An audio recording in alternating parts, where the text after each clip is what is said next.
Selamat pagi anak-anak. Bagaimana kabar kalian hari ini? Semoga kalian di sana selalu sehat ya. Nah, anak-anak, hari ini kita akan belajar tema 2, subtema 2 dan pembelajaran ketiga.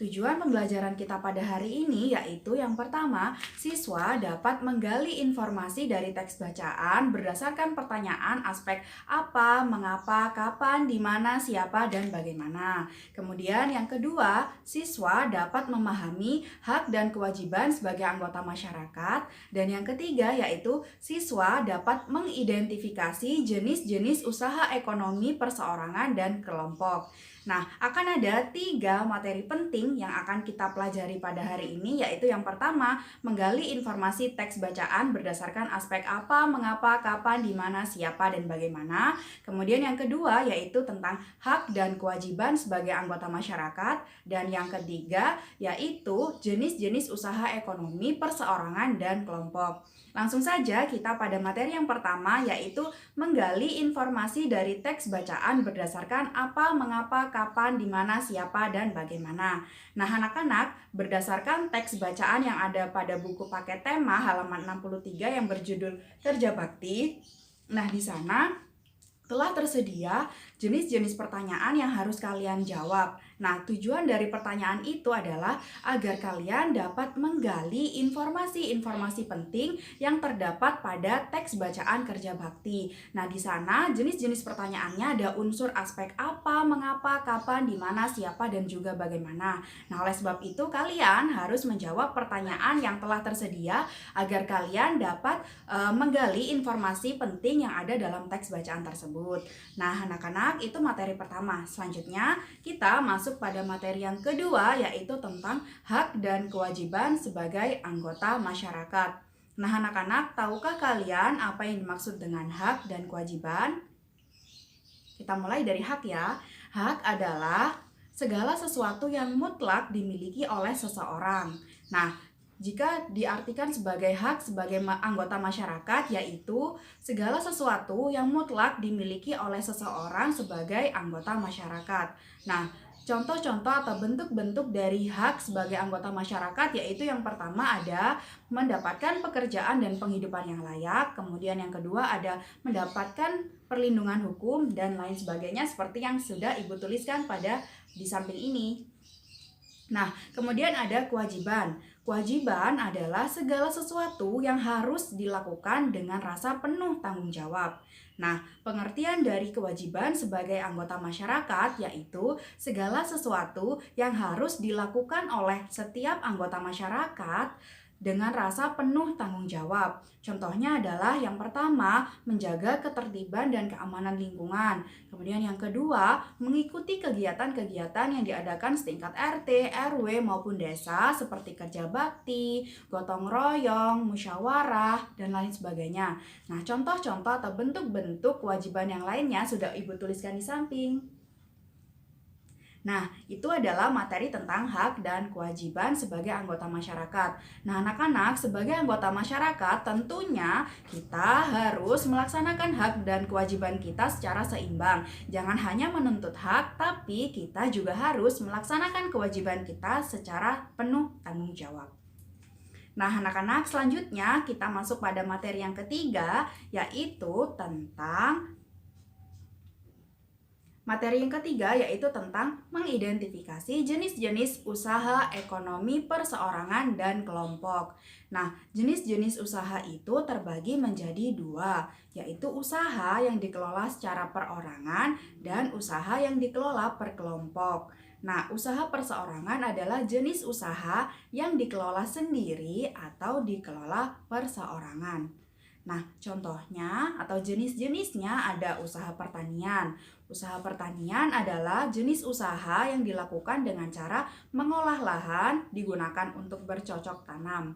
Nah, jenis usaha ini biasanya dilakukan oleh petani-petani yang ada di pedesaan. Kemudian jenis usaha yang kedua yaitu jenis usaha perdagangan. Jenis usaha perdagangan ini biasanya berskala kecil maupun sedang. Contohnya ada pedagang kaki lima, pedagang asongan, pedagang keliling, pedagang di pasar, pedagang warung, dan lain sebagainya. Nah, kemudian anak-anak ada jenis usaha jasa. Jenis usaha ini yaitu jenis usaha yang tidak menghasilkan barang, namun hanya memberikan pelayanan dalam bentuk jasa. Contohnya adalah ini dia.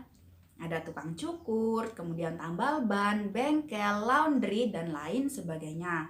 Dan jenis usaha perseorangan yang terakhir yaitu ada industri atau usaha kecil. Nah, usaha kecil atau industri kecil ini biasanya berupa industri rumahan, yaitu pengelolaan tempe atau pembuatan tahu tempe, pengelolaan atau pembuatan souvenir, pembuatan anyaman, dan lain sebagainya.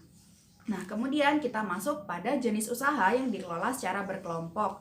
Nah, jenis usaha yang dikelola secara berkelompok ada beberapa jenis. Jenis usaha ini yaitu dikelola secara berkelompok baik dari segi modal maupun keuntungannya. Nah, jenis yang pertama yaitu adalah firma.